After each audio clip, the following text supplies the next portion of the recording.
enjoy playing against Nottingham Forest? That's your 7th goal against them. What is it that you so enjoy about facing them? I think it's just a coincidence. Obviously, I love to score goals. I scored in my first touch today. Obviously, that gave the team a bit of momentum. I had two more chances. I think I could have give us the 3 points. Unfortunately, I couldn't, and game on. What was said on the bench before you came on? Because it was both substitutes who made the impact after 22 seconds. I actually said to him, we were watching the cup goal 2 or 3 years ago where he passed it to me, and we were on the touchline there, and I was just saying, yeah, let's go now, recreate, you assist, take the corner. And it was a goal. It was one of those occasions. Everything went right. Like I said, I'm not happy because I think we could have won. Do you take any consolation in the form of the goalkeeper? He made some outstanding saves. Yeah, I was telling that to my previous coaches there in Wolves. I think he did 2 great saves. Obviously, you want to do better, but I think he was good as well.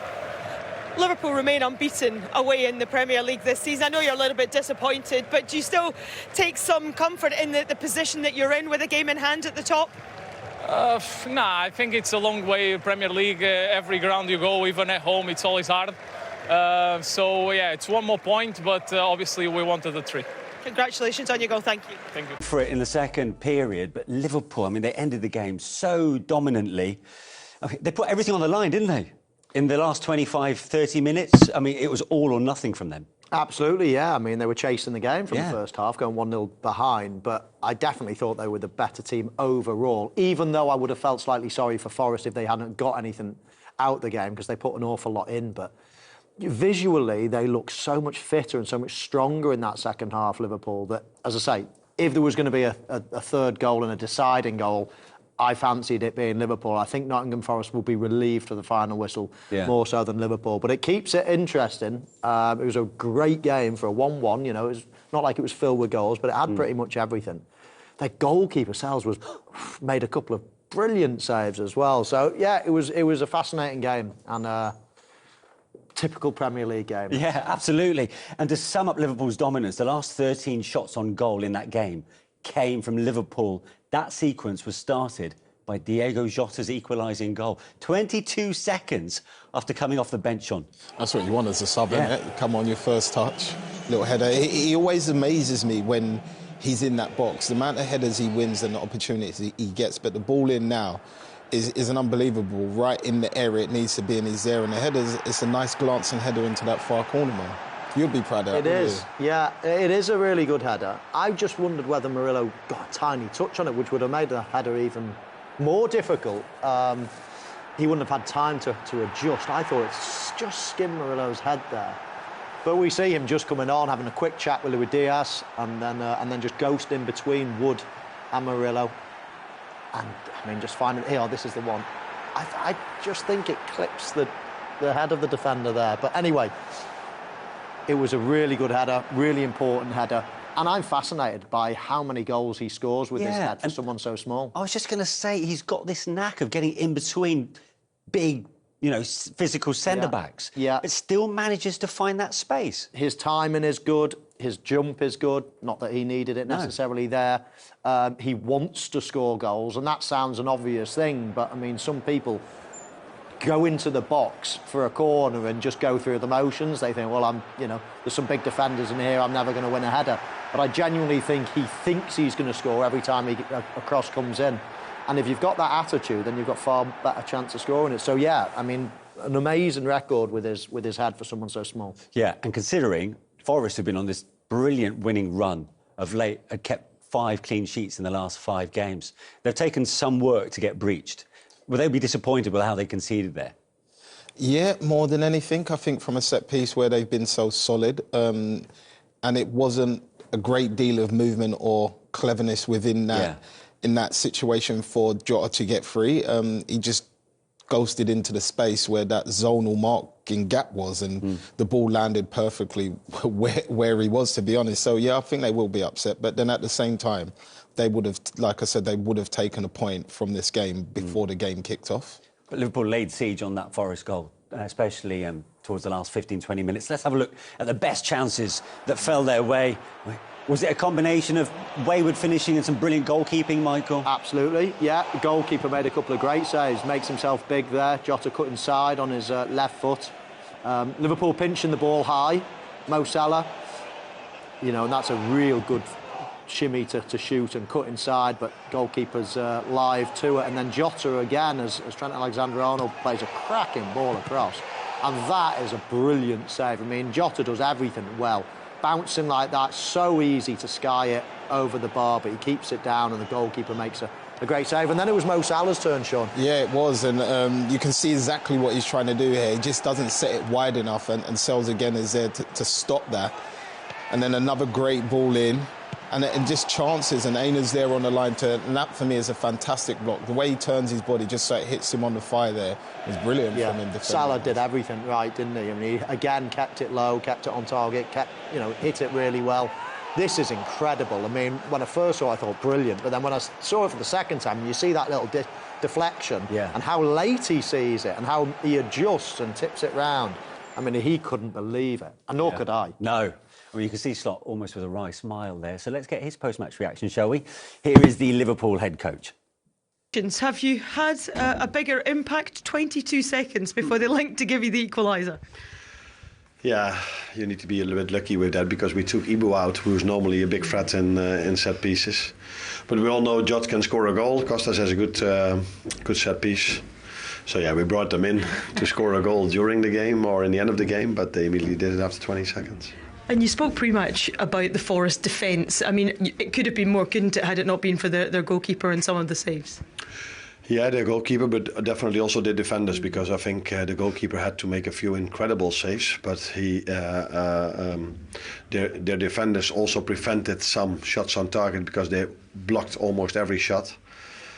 I couldn't have asked for more. Second half performance was outstanding. There are not many teams that can create so many chances against a team that's defensively so strong. And unfortunately, we couldn't score the second. That's the thing, isn't it? They're quite happy for you to have the ball. How does that affect the dynamics and obviously the way you then have to go and try and break them down? It's so difficult. I said it after the United game. Every time you have the ball, you have to go past 11 players because the other team, when the goalkeeper has, they kick it long. So that's also their strength. So first you have to defend it, which is difficult enough because Wood and all these fast wingers. So first you have to win the second ball, and if you win the second ball, they just go back in a low block with 11 players around the 18-yard box, and then with such a good defenders and a good goalkeeper, it's so hard for every team to create here. That's why I was so happy with our second half performance because. It was just one chance after another if we played, because there was also a lot of moments where it took a while before the restart was there. I was going to say, there seemed to be a lot of frustration on the sidelines. What was the main cause of that, do you feel? Us being 1-0 down or being 1-1, that's always the main reason to be frustrated. And then you want as much playing time as you can, but the team that's happy with the current result wants as less playing time as they possibly can. So there were, for example, a moment where they went to the floor, there was not a head injury, and the referee blows his whistle and there's not even treatment. Those are moments you try to say, okay, this is maybe what they want, and let's try to prevent that. But yeah, that's not why we had a draw. I think Nottingham Forest can look back at a very good game, defended really well. And we can look back at a very good second half.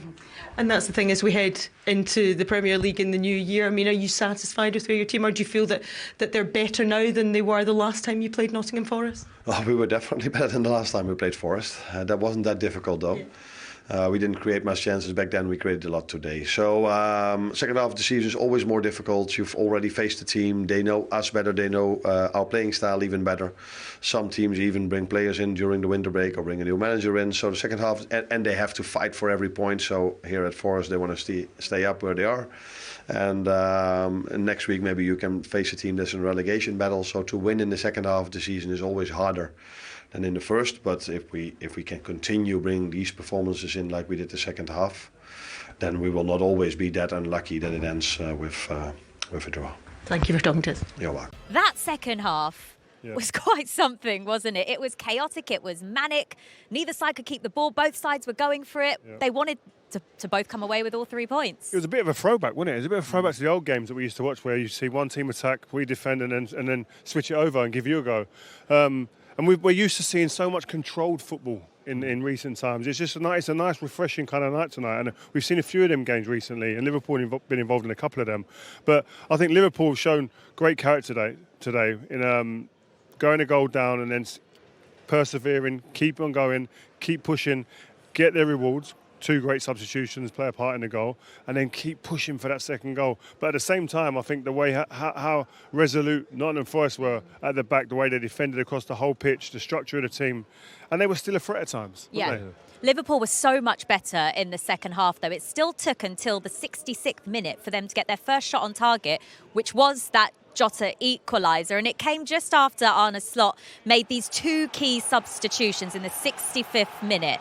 Tsimikas on for Robertson and Jota coming onto the pitch as well. And what that meant is that Gravenberch actually went into the defence, didn't he, Crouchy? But the 2 substitutes combine here with their first touches to score the equaliser. Yeah. That's amazing. It was brilliant. Yeah, I think the delivery was one Robertson poor delivery, and I think that was it. He got hooked, and Jota finds himself in between Murillo and Chris Wood there. And if you see Gakpo actually pins him here, Gakpo just moves towards the goalkeeper. Sells can't get out.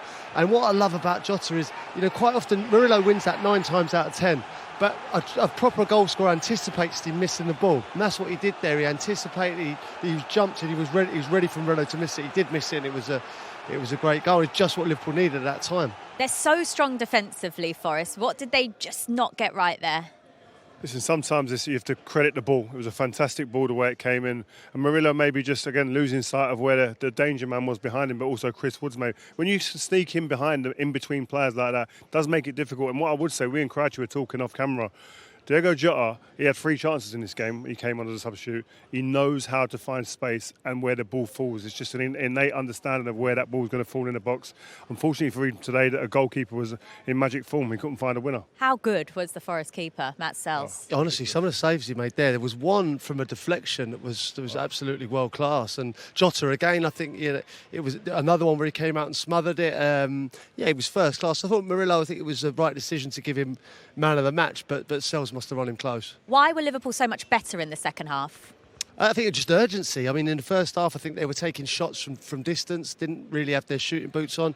Second half, it was important. They upped the tempo and changed the game. Well done, mate. As you can see, Chris Wood has come out to join us now. Chris, I think we should say congratulations for taking a point out of that game. But how do you feel after going in front to only come away with a point?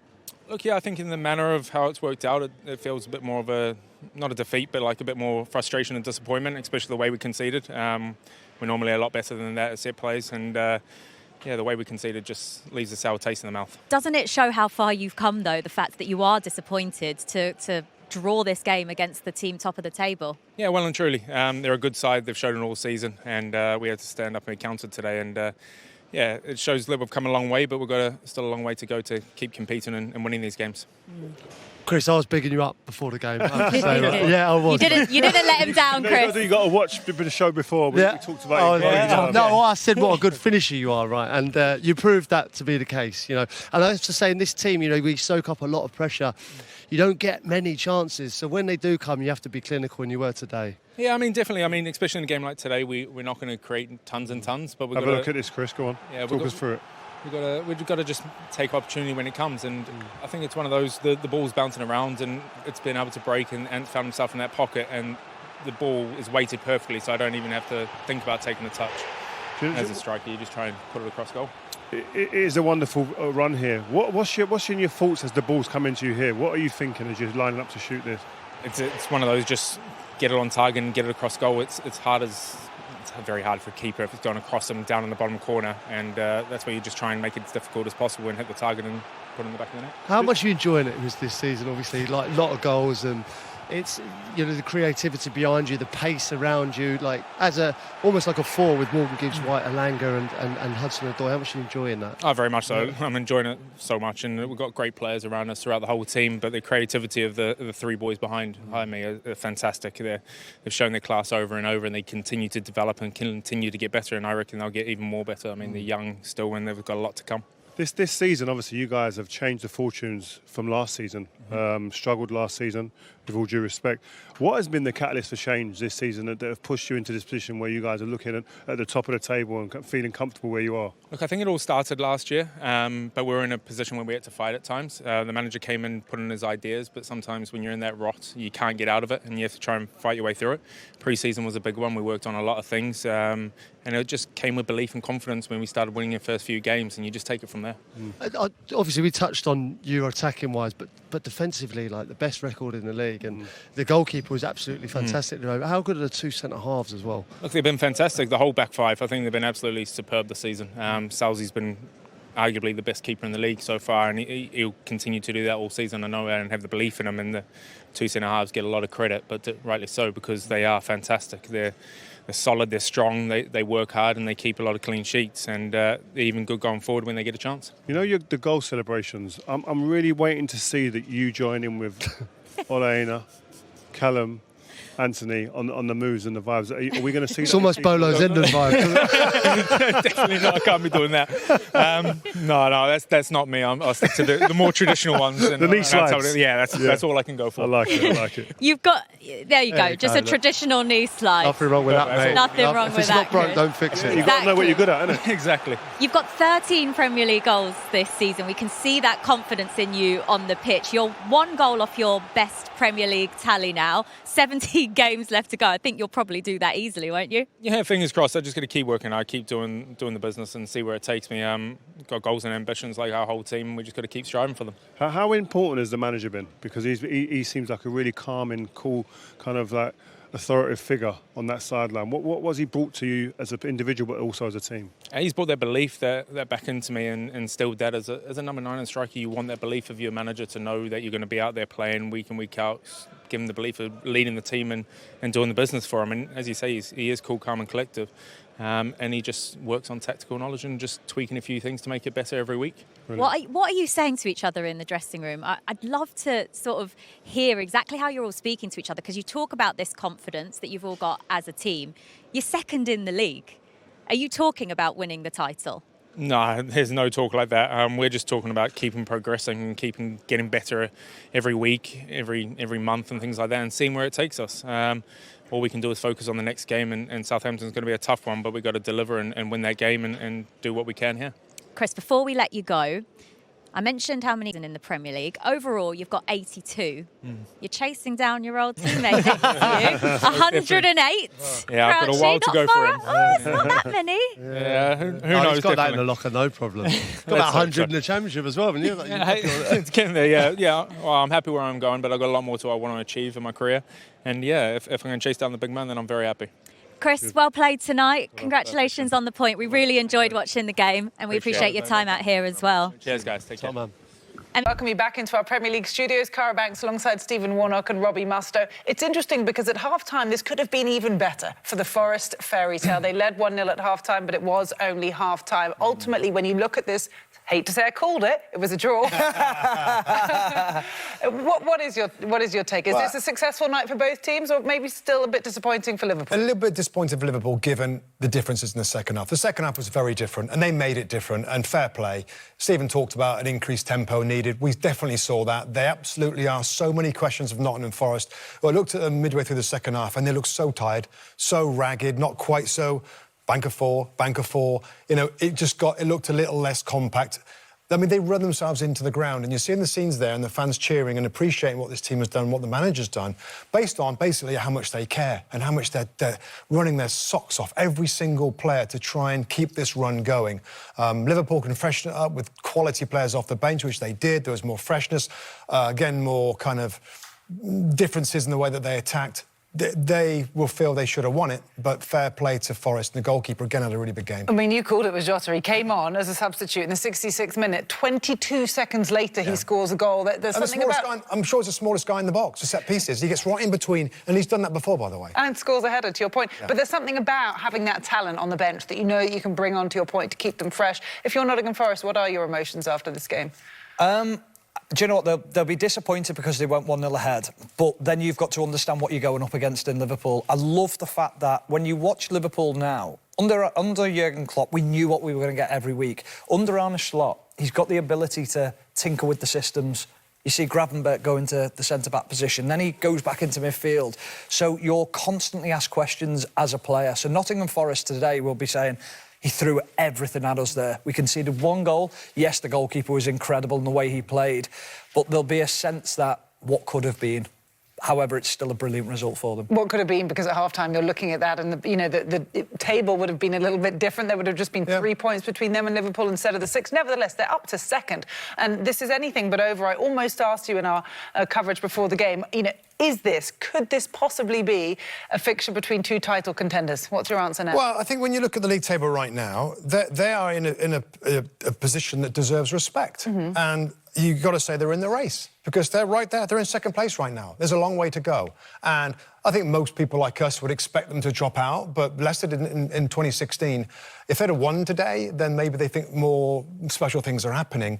But that's a difficult game. As Stephen says, Liverpool, found a way to throw so much at them. They just couldn't. There's the smallest guy from the set piece, the most least expected way of Liverpool to score in that goal. That's what happened in the game. They might be disappointed, Forest, but even so, that's still a great performance from them. But just quickly, haven't you been expecting them to drop out for a while, and that's just not happening? Yeah, that's right. Yeah, that's right. And that's why I won't rule them out. I won't rule them out. Say it. They're not in a race. Oh, they can't win it. I know, I won't say that. They're in the race. They're in the race. Yeah, they're